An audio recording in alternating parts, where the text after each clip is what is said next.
Bonjour, je m'appelle Valérie Ozou, je suis spécialisée dans les enduits décoratifs et notamment les enduits à base de chaux. Je vais vous parler aujourd'hui du badigeon de chaux. La chaux est une des matières les plus anciennes utilisées par l'homme en construction et en décoration. Là, moi, je vais vous en parler en décoration, bien sûr. Alors, on va préparer un badigeon de chaux avec de la chaux aérienne. Donc, il faut absolument trouver de la chaux aérienne.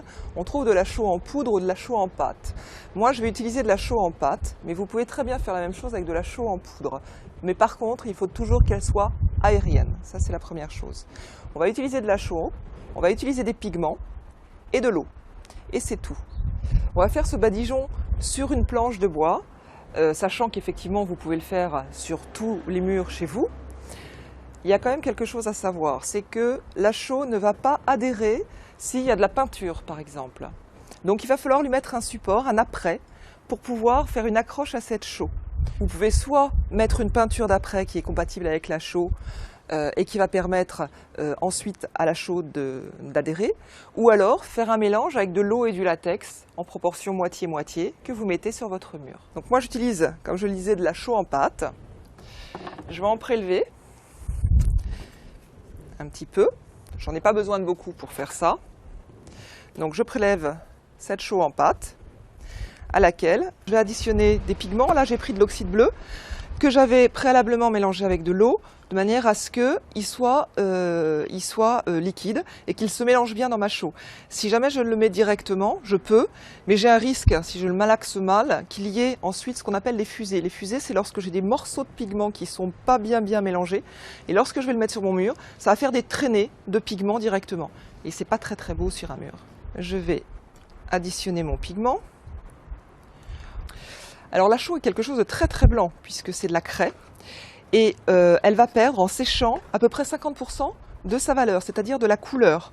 Donc la couleur qu'on va avoir ici dans la gamate, une fois qu'elle sera sèche sur notre mur, sera à peu près 2 fois moins forte que ici. Il faut en tenir compte. Par contre, on ne peut pas mettre saturé en pigment parce qu'il y a un moment où la chaux n'en veut plus. Et donc ça ferait des phénomènes qu'on appelle du farinage, c'est-à-dire qu'en fait, c'est comme si la chaux recrachait le pigment et quand on touche le mur, en fait, il farine, c'est le pigment qui s'en va. Donc pas plus de 5 à 10% de pigment oxyde ou ocre dans un badigeon de chaux. Si on décidait d'en mettre plus, il faudrait mettre par exemple de la caséine en plus ou du latex, de manière à pouvoir fixer et coller ce pigment. Donc on va pouvoir appliquer ici. Cette planche de bois, je l'ai préparée. Elle a déjà eu sa couche d'après. Ce qu'il faut savoir, c'est que si on a un mur qui n'avait pas besoin de couche d'après, c'est-à-dire qu'on a déjà un mur de chaux par exemple, il faut absolument mouiller le mur avant de mettre la chaux. Parce que la chaux est une chaux aérienne et elle va faire sa prise en contact de l'air et elle est très avide d'eau. Donc il faut absolument que le mur soit mouillé. Mais là, si on a ce qu'on appelle un fond fermé, ça n'est pas utile.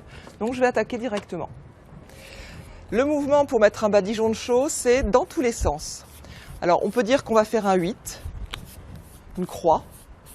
C'est comme ça que ça va être le plus joli et vous comprenez donc du coup ce terme de badigeonner qui était passé dans le langage courant et qui quelquefois est un peu péjoratif. Et on y reviendra en plusieurs couches. On attendra que ça sèche entre chaque couche. On peut modifier les couleurs entre chaque couche. Et quand on va les sécher, vous allez vite vous rendre compte que la couleur va énormément diminuer d'intensité. Et ce bleu qu'on a là, ça va plus du tout être le même. On laisse sécher, on y revient dans une minute. Donc on voit que c'est tout sec. On voit bien aussi que l'intensité de la couleur n'est plus du tout la même. On voit bien que c'est bleu, mais ça n'est plus du tout bleu intense comme tout à l'heure. Je vais rajouter maintenant une deuxième couche.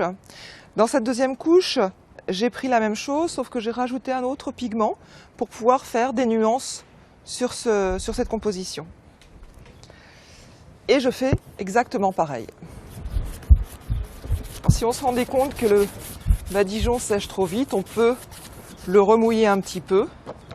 Et on peut comme ça faire plusieurs couches. Voilà, on a terminé un badigeon de chaux à 2 couleurs. Surtout, des points très importants, ne jamais oublier de mettre des gants quand on utilise la chaux, parce que la chaux est calcaire et donc ça assèche énormément les mains. Sur ce badigeon de chaux, il ne reste plus qu'à passer une cire d'abeille incolore pour le protéger si on veut, ou rien du tout. comme on veut.